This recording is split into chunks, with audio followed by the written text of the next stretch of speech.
परवा दिवशी विधान परिषदेमध्ये मी अॅट्रॉसिटी संबंधात एक निवेदन केलं. त्या निवेदनामध्ये अॅट्रॉसिटी कायद्याचा अंमलबजावणी कशी केली जाते या संदर्भात मी बोललो.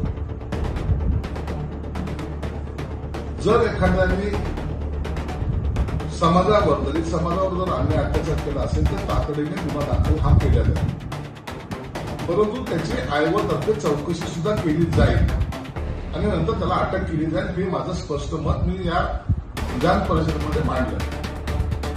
परंतु काही लोकांनी आता यापुढे तुम्हाला अटकसाठी गुन्हा दाखल करता येणार नाही अशा प्रकारचा गैरसमज समाजामध्ये पसरवण्याचा प्रयत्न करताय. मला ज्या खात्याचा मी मंत्री आहे, ज्या खातं मी चालवतो, त्यामध्ये दलित समाजातील आमच्या उपेक्षित समाजातील या लोकांना न्याय द्यायची मागणी, त्यांच्यावर अन्याय करण्याची नाही.